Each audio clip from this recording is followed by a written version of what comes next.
Bismillahirrahmanirrahim. Dear student, Assalamu alaikum. This is Rafiq Aman Sumro, Assistant Professor in Mathematics at Government Islamic Science College Sakkar. Today we will learn the topic of Western Mathematics, chapter number 4. Topic name is Solving a System of Three Non-Homogeneous Linear Equation by Cramer's Rule. So the system of non-homogeneous linear equation can be also found by the inversion method, but in this lecture we will solve by Cramer's rule.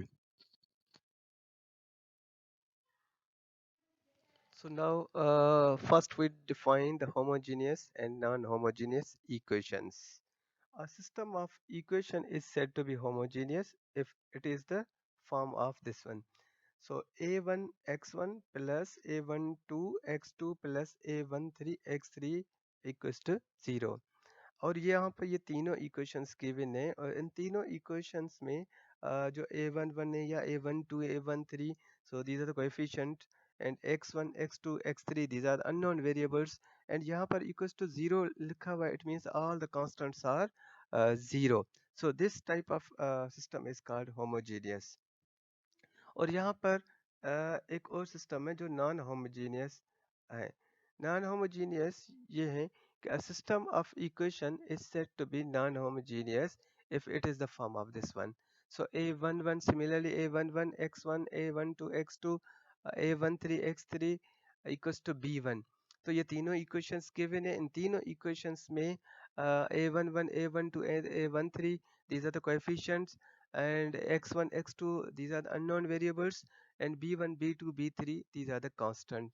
तो इन दोनों equation में फ़र्क ये है कि homogeneous जो होती है वो इक्वल्स टू ज़ीरो होती हैं और जो नॉन होमोजीनियस होती हैं वो इक्वल्स टू सम कांस्टेंट होती हैं तो यहाँ पर हमने b1 b2 b3 these are the constant और यहाँ पर b1 b2 b3 these are equals to 0 it means homogeneous में ये 0 होंगे और नॉन होमोजीनियस में ये सम कांस्टेंट होंगे क्योंकि क्रेमर्स रूल को सॉल्व करने के लिए हमारे पास जो सिस्टम ऑफ इक्वेशन हो वो नॉन होमोजीनियस हो तो इसलिए हम क्रेमर्स रूल को non homogeneous system of equation से यानी सिस्टम ऑफ इक्वेशन से सॉल्व करते हैं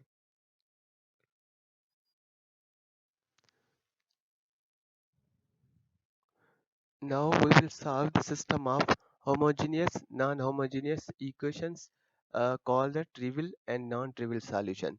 So if the system is homogeneous, for example उसके constant zero हैं अगर b1, b2, b3 ये सारे zero हैं तो it has at least a trivial solution तो then x1, x2, x3 equals to 0 तो इसके unknown variable है उनका जो वैल्यू आ जाएगा वो भी 0 आ जाएगा तो जब सिस्टम होमोजीनियस होगा सिस्टम ऑफ इक्वेशन होमोजीनियस होगी तो उसका जो सॉल्यूशन है वो ट्रिवियल सॉल्यूशन होगा if the system of equation is non homogeneous अगर ये सिस्टम नॉन होमोजीनियस है so their determinant does not equals to 0 it means वो जो उसका determinant वो नॉन सिंगुलर होगा it has exactly one solution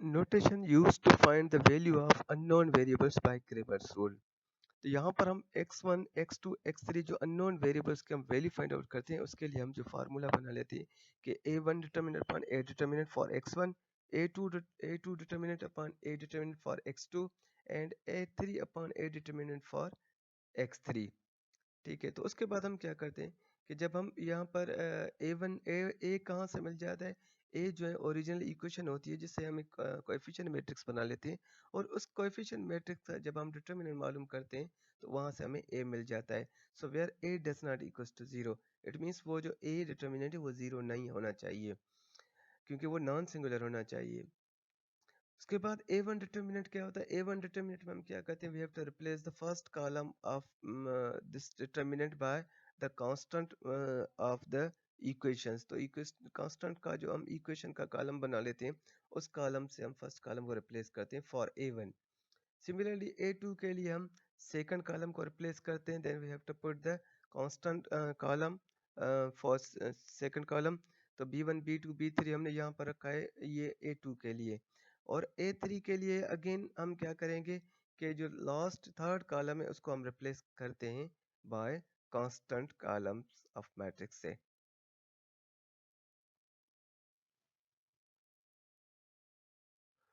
Now we have taken a problem from chapter number 4, exercise 4.4, question number 5, and उसका fifth part. Solve the system of equation by using Cramer's rule. तो यहाँ पर system of equation given है और equation number 1 है x plus 2y plus z is equal to 8, 2x minus y plus z is equal to 3, x plus y minus z is equal to 0। ये system of equation है। अब इसको हमने Cramer's rule से solve करना है। तो first of all we have to convert the system of equation into matrix form. तो मैट्रिक्स फॉर्म गिवन है A X is equal to B. अब ए जो है वो मैट्रिक्स ऑफ कोएफिशिएंट है और बी जो है एक्स जो है वो मैट्रिक्स ऑफ वेरिएबल है एंड बी जो है वो मैट्रिक्स ऑफ कांस्टेंट है। तो उसके बाद हमने ए मैट्रिक्स लिखा है, एक्स मैट्रिक्स लिखा है और कांस्टेंट मैट्रिक्स लिखा है। So here we first find the determinant of matrix A. तो पहले हम इस मैट्रिक्स को डिटरमिनेंट में सॉल्व डिटरमिनेंट इसका लेंगे, फिर उसको रो ऑपरेशन से एक्सपेंड करेंगे। तो फिर हमने पहले क्या किया है, इस मैट्रिक्स को डिटरमिनेंट में कन्वर्ट किया है। तो मैं डिटरमिनेंट फॉर्म क्या होता है उसका उसको हमने मॉड सिंबल में लिख देते हैं। उसके बाद हम रो ऑपरेशन से इसको सॉल्व करते हैं। तो रो ऑपरेशन से क्या होता है कि हमने फर्स्ट जो है रो का एलिमेंट लेते हैं, उसके बाद उसको रो रो एक्सपेंशन करते हैं। तो फर्स्ट हमने पॉजिटिव वैल्यू लेना होता है। सो क्योंकि अल्टरनेटिव सिंबल्स हमने इसको सॉल्व करना होता है। So first we have to take in 1, then first row first column cancel, remaining जो है वो है -1 1 1 और -1। तो फिर हम क्या करेंगे, -1 और -1 को मल्टीप्लाई करेंगे तो ये +1 हो जाएगा। उसके बाद माइनस फार्मूले की 1 इंटू 1 1।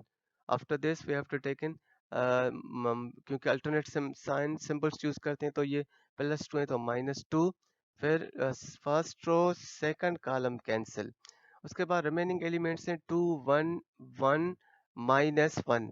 सो फिर उसको हम फर्दर मल्टीप्लाई करते हैं तो 2 इंटू -1 -2 माइनस फार्मूले की 1 इंटू 1 1 प्लस आखिर में हमने थर्ड एलिमेंट लेते हैं जो पॉजिटिव है तो +1। उसके बाद first row third column cancel, remaining 2 -1 1 और 1 है।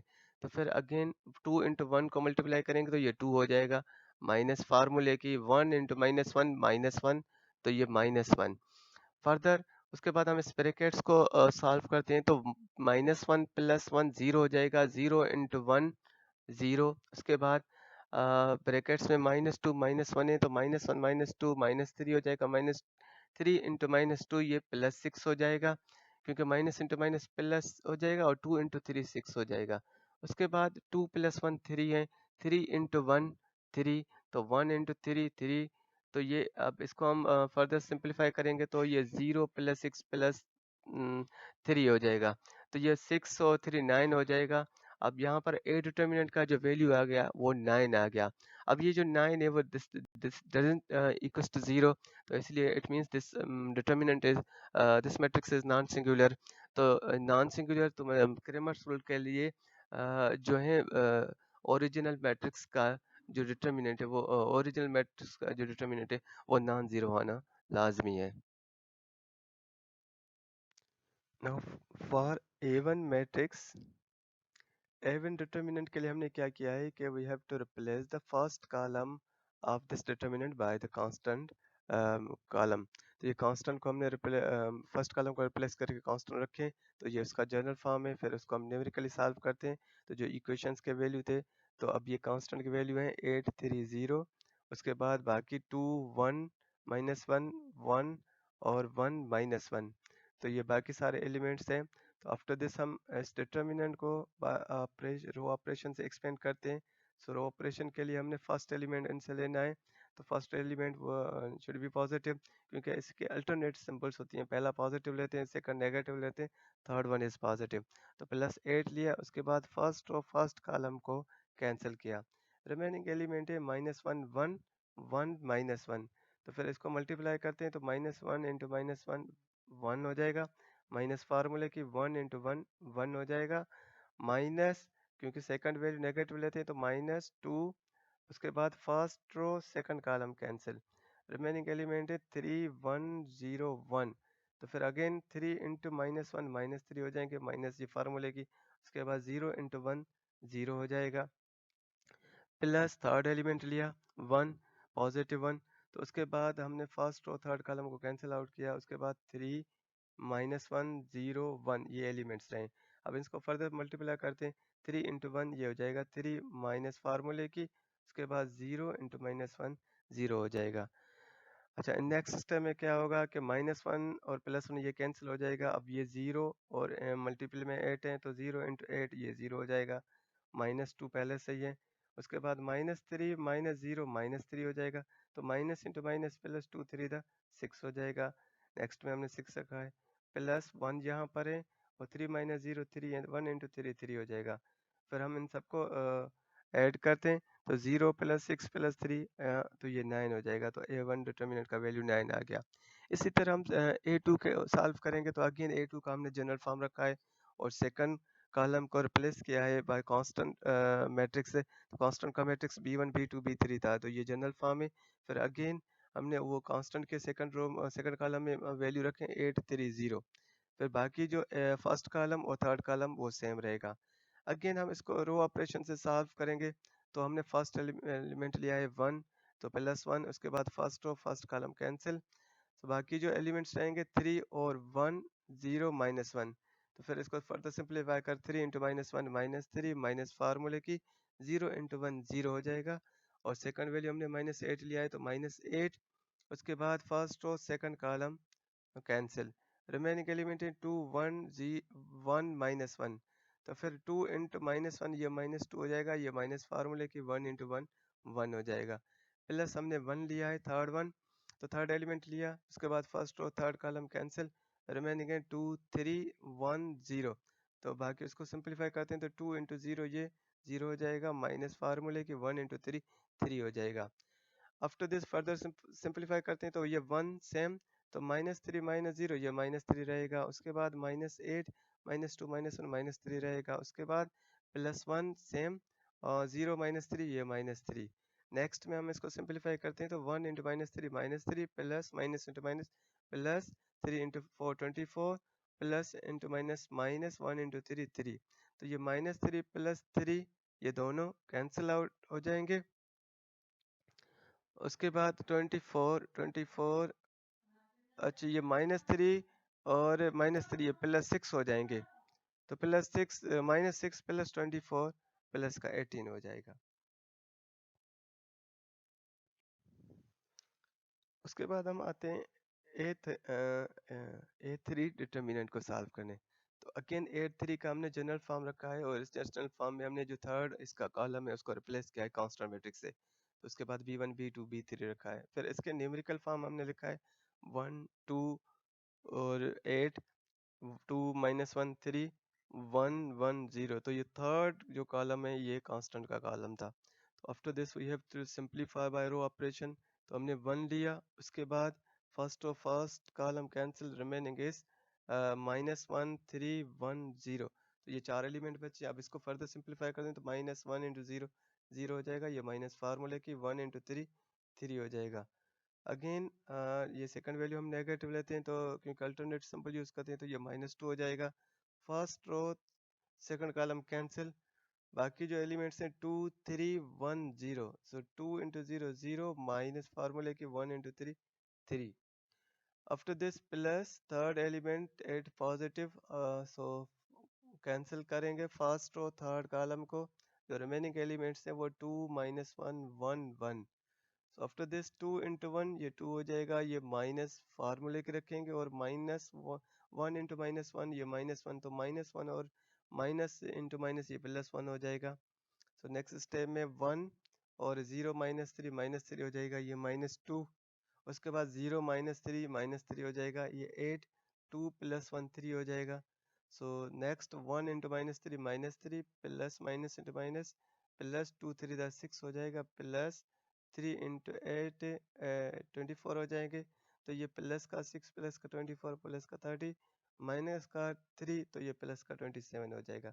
So this is the value of A 3 determinant. After this हमने फार्मूले में इसके वैल्यूज रिप्लेस करने, तो A1 का जो वैल्यू है 9 आया और A डिटर्मिनेंट का वैल्यू 9 है।